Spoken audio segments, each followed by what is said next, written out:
LGBT na Câmara Federal.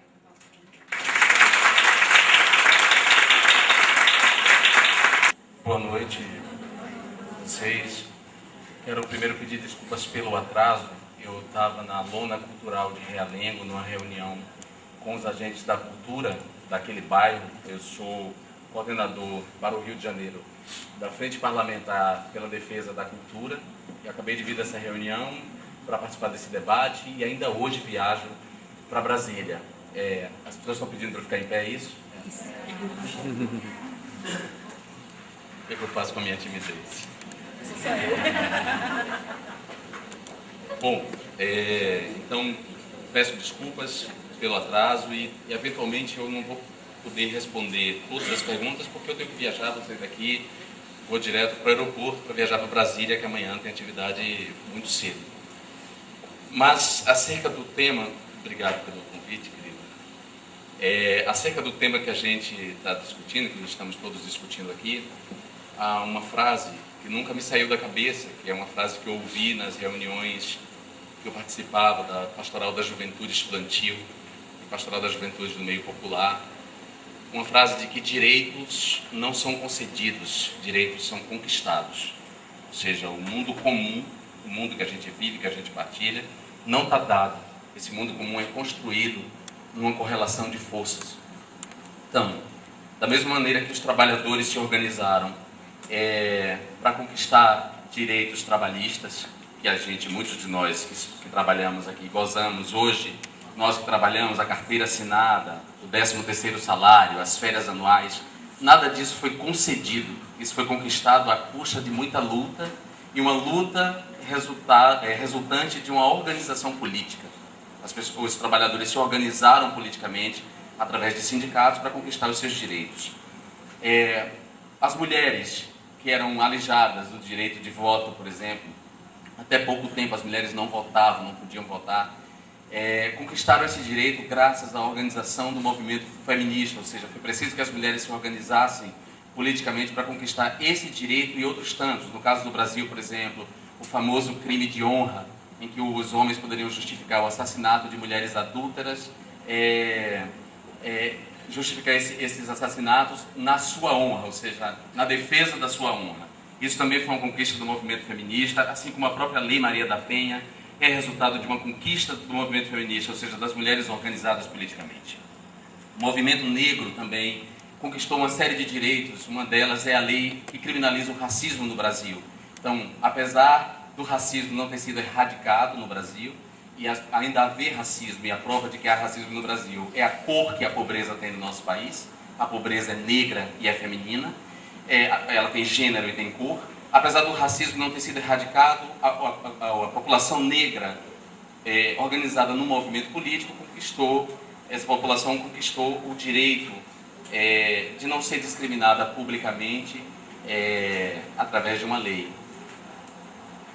O sistema de cotas, as políticas de cotas também, ou seja, as políticas reparatórias, políticas públicas, também são uma conquista do movimento. Então isso quer dizer que o mundo comum não está dado. A democracia é uma experiência que vai amadurecendo com o tempo. Então, seguindo essa experiência desses movimentos, e principalmente do movimento feminista, o movimento gay se organiza para reclamar por direitos também. Uma sociedade, uma democracia, de fato, tem que contemplar igualmente todas as pessoas que pertencem a essa democracia. Ou seja, nascer no Estado-nação é nascer portador de um crédito. E esse crédito existe na forma de direitos, que podem ser negados ou contemplados. E a negação dos direitos se faz presente nos corpos. O arquivo da ausência de direitos são os corpos. São os corpos dos desdentados, dos desnutridos. É o corpo que se ressente quando o Estado não atende o direito da sua população. E no caso da população LGBT especificamente, o arquivo, na verdade, os corpos são arquivos mortos, porque a ausência de direitos se dá no número absurdo de assassinatos de homossexuais no Brasil. São 200 por ano, numa estatística não precisa, realizada pelo Grupo Gay da Bahia, que faz uma pesquisa baseada numa metodologia que não alcança o total das mortes de homossexuais no Brasil. Essas mortes, claro, elas não nascem, não brotam no chão como as flores. Elas não são dadas da natureza. As mortes são tecidas da cultura. E antes, para usar uma imagem muito bonita usada pelo representante do Conselho Federal de Psicologia, antes das facas cortarem, as facas são amoladas. Antes dos assassinatos, aos discursos de ódios reproduzidos em diferentes instituições. A escola é um espaço de reprodução de discurso de ódio, por mais incrível que pareça. As igrejas, muitas das igrejas, são espaços de reprodução de discursos de ódio e demonização de minorias. Enfim, antes dos crimes, há a preparação para o crime, que é a reprodução dos discursos. Então, o movimento LGBT, na verdade, o moderno movimento gay nasce nos anos 60. Antes havia, claro, focos de resistência em diferentes países dos gays, mas a organização mesmo como movimento, ele nasce nos anos 60, e de lá para cá ele tem feito conquistas relevantes no mundo inteiro. Claro que essas conquistas e essa visibilidade traz sempre uma contrapartida, que é um recrudescimento da violência e uma resistência dos focos, dos grupos ali que reagem, que resistem à cidadania plena. Esse movimento, até então, não tinha conseguido eleger nenhum candidato. Nem mesmo eu sou um candidato que abraço essa causa, dentro da causa maior dos direitos humanos, não fui eleito pelo voto LGBT. Muito pelo contrário, a minha eleição foi garantida graças à performance eleitoral do meu partido. O meu partido fez uma quantidade de votos suficiente que permitiu eleger 2 candidatos, o primeiro mais votado e o segundo mais votado. Sendo que o segundo mais votado, que fui eu, havia feito uma campanha invisível. Eu não tinha dinheiro para a campanha, e eu fiz uma campanha baseada nas redes sociais, uma campanha que não tinha tempo de TV, que não tinha adesivos, que não tinha cartazes. Foi uma campanha nas redes sociais, uma campanha que não se valeu da minha experiência de ser um cara conhecido da televisão, e ainda assim, mesmo com essa invisibilidade, essa falta de grana, eu consegui ser o segundo mais votado. E provavelmente, a julgar por uma pesquisa feita pela Fundação Perseu Abramo, que diz que o eleitorado brasileiro é conservador, ou seja, o eleitorado brasileiro não vota em quem pode até votar num candidato gay, desde que ele não defenda bandeiras do movimento LGBT. Ou seja, ele pode ser gay, mas ele não tem que defender bandeiras do movimento para ser votado. Essa pesquisa diz que a população não vota num candidato que defende o casamento civil entre homossexuais, que defende a descriminalização da maconha, ou seja, do consumo de maconha, a regulamentação do consumo de maconha. Não vota em quem defende a descriminalização do aborto, não vota em quem defende as religiões minoritárias, ou seja, as religiões de matriz africana, os adeptos do candomblé e da umbanda. Ou seja, todos esses pontos faziam parte do meu programa de campanha. Então, as minhas chances de ser... Eu sou o bicho-papão do eleitor brasileiro. As minhas chances de ser eleito por esse voto de um eleitorado tão conservador, segundo a Fundação Perseu Abramo, eram muito pequenas. Então, a performance do meu partido garantiu aí a minha eleição, e eu posso trabalhar os temas que eu já apresentava em campanha lá dentro. E entre esses temas que eu trabalho, né, dentro da defesa maior e promoção de direitos humanos, estão os direitos de LGBTs. E os LGBTs não conseguiram até hoje, apesar do movimento já existir desde os anos 60, organizado no mundo, né, e no Brasil, no final dos anos 70, ele começa a se organizar, eles não conseguiram eleger porque a gente tem que fazer uma distinção entre o movimento LGBT e a grande comunidade LGBT. A grande comunidade LGBT existe na sua dispersão, tem em comum apenas na experiência, tem uma cultura que ela partilha, cultura pensada aí como modo de vida, claro, uma cultura que ela partilha que se materializa nas boates, né, nos espaços de entretenimento e no consumo. Mas dessa existência dessa existência dispersa, não nasceu uma organização política, um projeto político. E aí quem toca o projeto político é um movimento, e de alguma maneira acaba não representando a grande comunidade, e a grande comunidade não se vê representada no movimento. Essa comunidade existe na dispersão, e essa comunidade introjetou a homofobia. Porque a homofobia, ela não vitima só os heterossexuais, não são só os heterossexuais que são homofóbicos. Muitos homossexuais, mesmo quando eles se assumem para eles mesmos, eles são homofóbicos, porque nós estudamos nas mesmas escolas, assistimos a mesma televisão, consumimos a mesma publicidade, ou seja, não há um espaço outro para nós. Nós somos criados nas mesmas estruturas que os héteros. Portanto, desenvolvemos culturalmente a homofobia. E a homofobia leva a uma relação de desidentificação e de vergonha com esse lugar que você ocupa.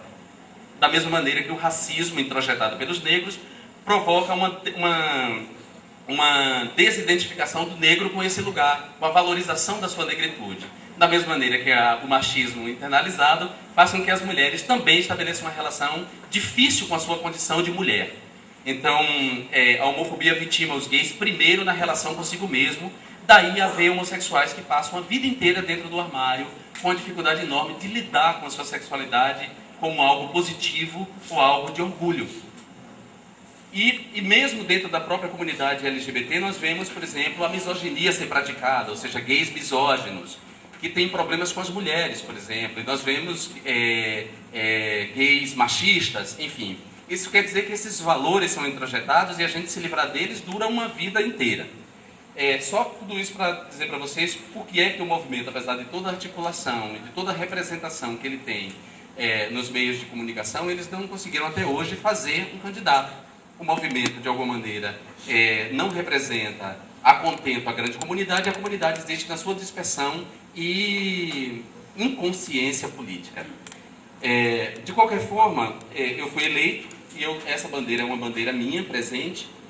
E quando eu cheguei no Congresso Nacional, a primeira coisa que eu fiz foi reestruturar uma frente parlamentar que já existiu em legislaturas passadas e que agora, com a minha presença no Congresso, ela ganharia uma legitimidade maior, porque antes nós tínhamos deputados aliados falando em nome da condição de LGBT.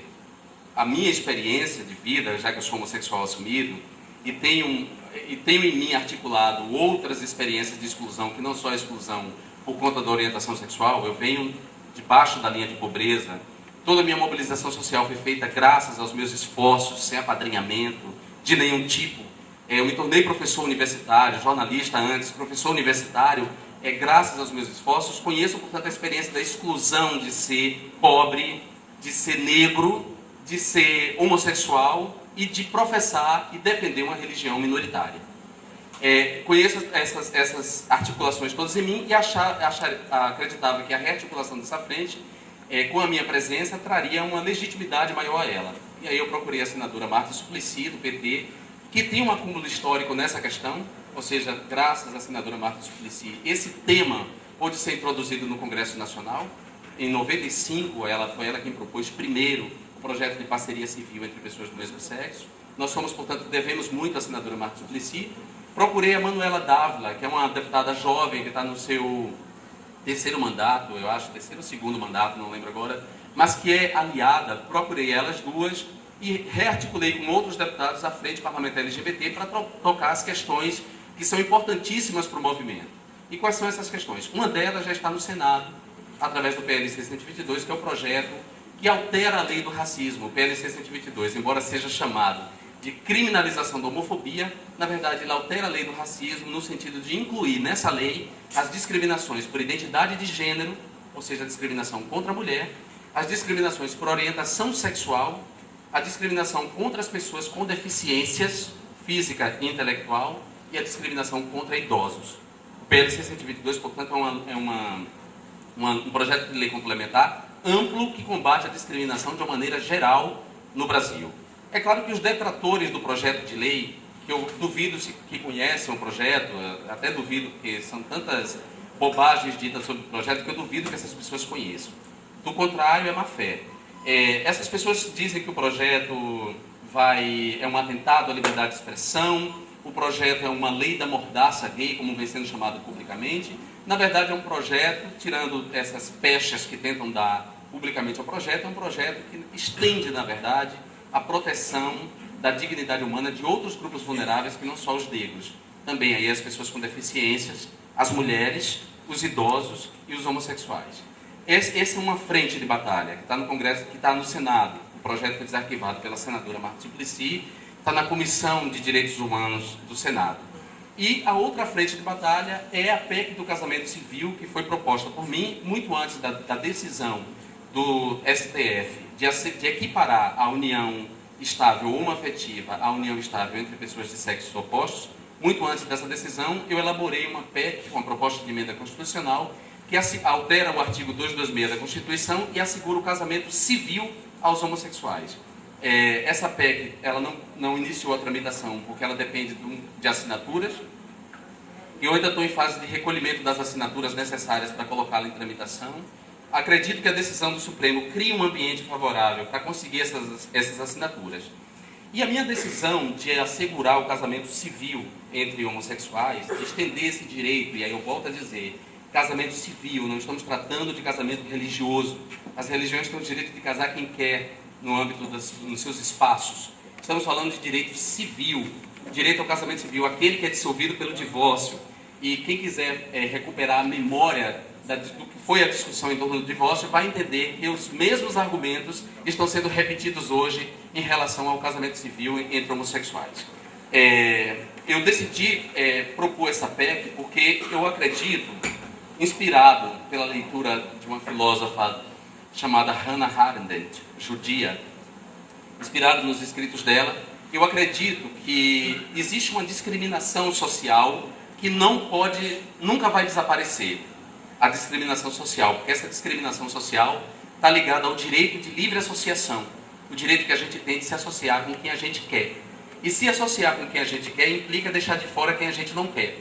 Portanto, gozar do direito de livre associação implica uma discriminação social que nunca vai desaparecer e é o preço que a gente tem que pagar para uma sociedade plural. O preço que a gente paga para ter uma sociedade plural é a discriminação social. Porém, o que não pode haver, em hipótese alguma, é a discriminação no plano jurídico, no plano do direito, do acesso ao direito. Isso é inadmissível. E quando um Estado-nação como o nosso nega um direito fundamental, que é o direito inalienável à vida e à felicidade, a um grupo, está havendo discriminação aí. Quando esse direito é negado a um grupo vulnerável, nós não temos cidadania plena.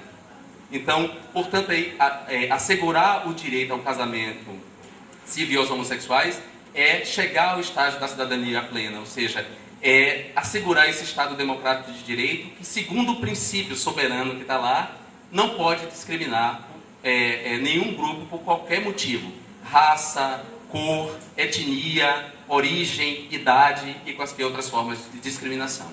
Então, foi inspirado na decisão da Hannah Arendt, e ela falou isso na época da grande discussão nos Estados Unidos, do grande conflito racial nos Estados Unidos, em que os negros, cansados da discriminação institucional, se levantaram contra essa discriminação e começaram a reclamar o acesso a espaços exclusivos de brancos.